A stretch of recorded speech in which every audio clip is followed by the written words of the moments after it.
Morning. এখন বাজে 4:15। আমরা বেরোলাম দীঘার উদ্দেশ্যে। এখন যাচ্ছি বাস স্ট্যান্ডে, ওখানে আমাদের বাস আসবে। আজ রবিবার দিন, ছুটির দিন, আমাদেরও ছুটির দিন। দেখা হবে বাস স্ট্যান্ডে। ঢাকুরিয়া বাস স্ট্যান্ডে এসে গেছি। একটু এটিএমে যাওয়া ছিল, এটিএমে গেলাম। আমি মা ছেলে, দিদি এটিএমে গেছে, বাকিরা মোটামুটি এসে গেছে।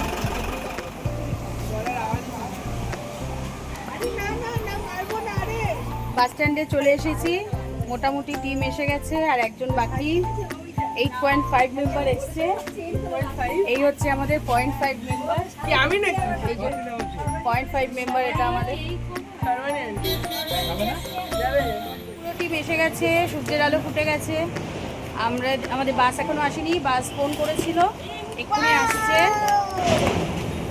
অলি সব আমাদের লাগেজ পাহারা দিচ্ছে দাঁড়িয়ে। আমাদের বাস এসে গেছে, আমরা চললাম দীঘার উদ্দেশ্যে। বাস যেই না মাত্র দাঁড়ালো, আমরা আস্তে আস্তে সবাই উঠে গেলাম বাসে। অনেক ঝুট ঝামেলা মিটিয়ে আমরা এই দীঘার প্ল্যান করেছি, কারণ আমাদের টিকিট ছিল পরে। সেটা হঠাৎ করে আগের দিন রাত্রেই আমরা টিকিট চেঞ্জ করে আমরা গেছিলাম দীঘায়। আর এই সব কিছুতে সাহায্য করেছিল আমাদের ছোট ভাই বারিন, সুলেখার হাজব্যান্ড। ও আমাদের হোটেল বুকিং থেকে বাসের টিকিট বুকিং সব কিছুতেই আমাদের সঙ্গে ছিল। যাই হোক, আমরা উঠে গেলাম বাসে। এবার শুরু আমাদের যাত্রা। অনেক দিনের ইচ্ছা ছিল বন্ধুরা মিলে কোথাও গিয়ে নাইট স্টে করব, তা হয়ে উঠছিল না, ছেলে মেয়েদের পড়াশোনা, পরীক্ষা, স্কুল সব কিছু নিয়ে। আলটিমেটলি আমাদের হলো নাইট স্টে, তা আবার দীঘাতে গিয়ে। বাসে আমরা উঠে গেছি, বাস ছেড়ে দিয়েছে। নেক্সট আমাদের স্টপেজ দেবে হচ্ছে প্ল্যানেটে।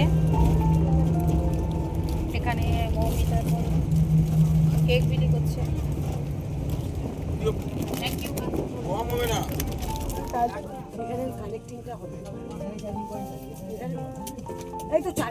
তৈরি বালিতলা এখানে হোল্ড করেছে ব্রেকফাস্টের জন্য। আমরা নেমেছি, সব বাসগুলো এখানেই দাঁড়িয়ে আছে। ফাইনালি আমাদের বাস আমাদের গন্তব্যস্থলে পৌঁছালো। এটা হচ্ছে ওল্ড দীঘা। ওল্ড দীঘাতেই ছিল লাস্ট স্টপেজ আমাদের বাসের। ফাইনালি আমরা দীঘা এলাম সব বন্ধুরা মিলে এবং পরিবারকে নিয়ে। হয়ে গেছি, এবার আমরা বেরোচ্ছি বিচে স্নানের উদ্দেশ্যে। হালকা হালকা বৃষ্টি পড়ছে, কিন্তু ওয়েদার খুব ভালো। বনি আমাদের পোজ দিয়ে দিয়েছে। ওয়েদারটা এতটা ভালো পাবো আমরা বুঝতে পারিনি। ওল্ড দীঘা থেকে নিউ দীঘায় এসে আমরা হোটেলে ঢুকে লাগেজ রেখে রেডি হয়ে বেরিয়ে পড়লাম স্নানের উদ্দেশ্যে, অর্থাৎ সি বিচের উদ্দেশ্যে। আমাদের হোটেল থেকে সি বিচটা খুবই কাছে ছিল, মানে 2-4 মিনিট হাঁটা জাস্ট। যাই হোক, সবাই খুব আনন্দের সঙ্গে এবং প্রচুর আনন্দ করব এই দীঘা স্ট্রিট ফুডের মানে যে দোকানগুলো আছে সেই দোকানের সামনে দিয়ে যাচ্ছি। এগুলো এখন খেলে আমাদের হবে না, কারণ এখন আমরা যাচ্ছি বিচে। আর সন্ধেবেলা ইভিনিং তো আছেই পুরো পরে, সেখানে গিয়ে তখনই আমরা এই কেনাকাটি করবো, প্লাস টুকটাক খাওয়া দাওয়া, ভাজাভুজি সব।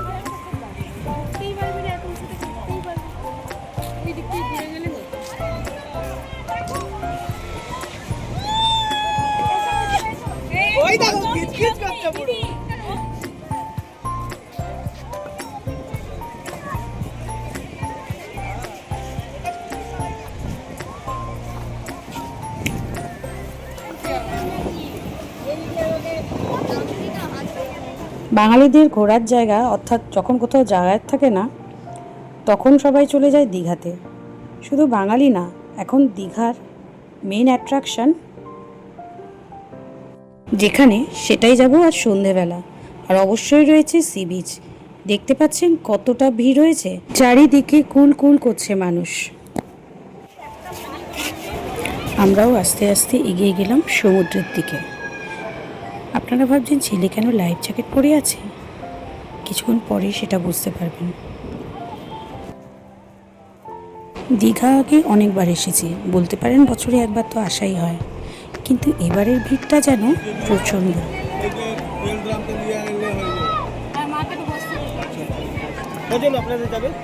রাইড হয়ে গেছে?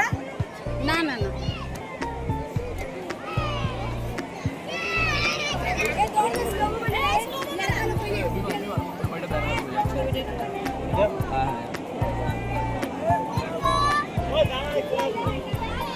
কতক্ষণ ঘোরাবেন? 4 কিলোমিটার। কোনো রিস্ক নেই তো?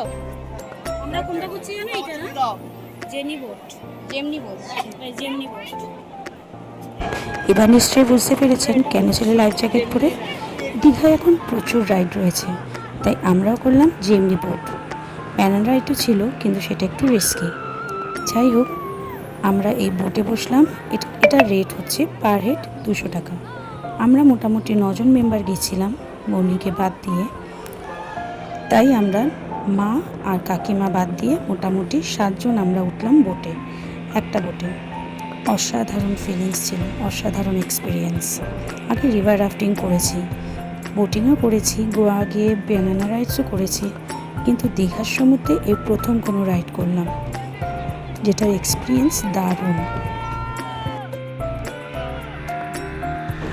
দূরে হলুদ রঙের বোটটা দেখতে পাচ্ছেন, ওটাই হচ্ছে ব্যানানা রাইডস। ওই রাইডসটার মজা হচ্ছে মাঝ সমুদ্রে গিয়ে ওরা জলে ফেলে দেয়। যদিও লাইফ জ্যাকেট থাকে এবং সিকিউরিটির সঙ্গে থাকে, তাই কোনো ভয়ের কিছু নেই, কিন্তু আমরা করলাম না, কারণ আমাদের সঙ্গে রয়েছে বাচ্চা, আর জলে আমার নিজেরই প্রচুর ভয়।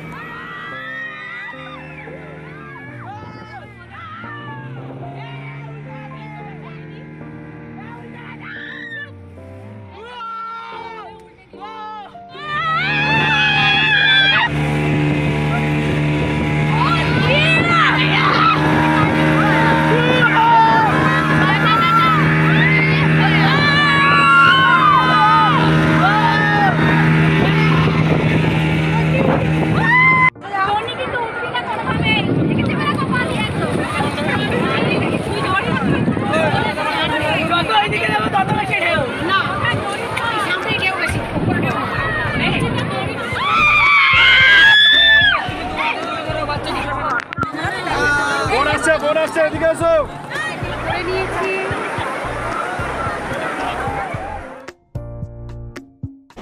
আমাদের চিৎকার শুনে বুঝতেই পেরেছেন যে আমরা কতটা আনন্দ করেছি।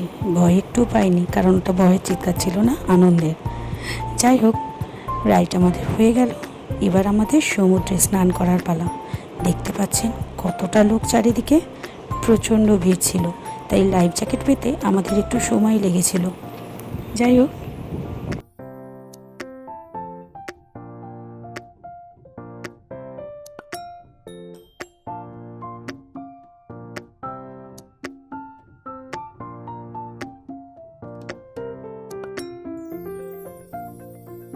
সমুদ্রে স্নান হই হুল্লোড় করে আমরা স্নান করে উঠলাম।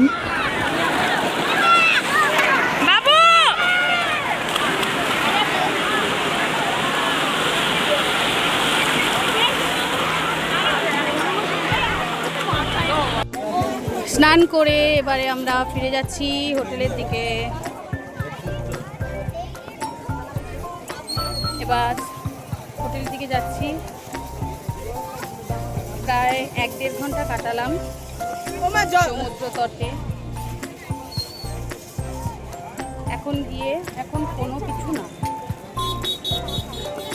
ছেলে আইসক্রিম খাওয়ার জন্য বায়না করছে, কিন্তু এখন ওকে দেওয়া যাবে না। লাঞ্চ করে তারপরে যা হওয়ার হবে। খেলো আইসকোলা আর আমরা খেলাম কুলপি।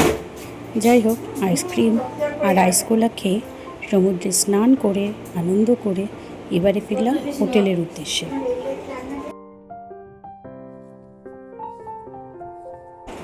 স্ট্রিট ফুড খাবার আমরা সবাই জানি সেটা আনহাইজেনিক এবং আনহেলদি, কিন্তু একটা সত্যি কথা বলতে এই আনহেলদি খাবারই খুব টেস্টি হয়।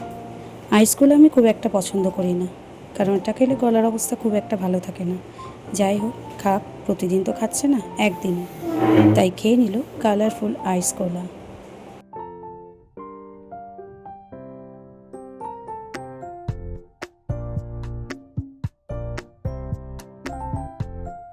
লাঞ্চ করতে এসেছি, সমুদ্রে স্নান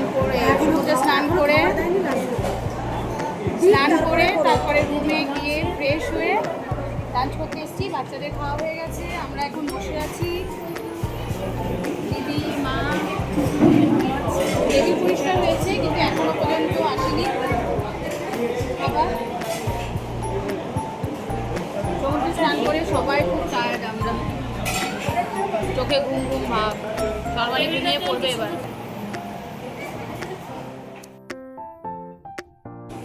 হোটেলের সঙ্গেই আমাদের রেস্টুরেন্টটা অ্যাটাচ ছিল।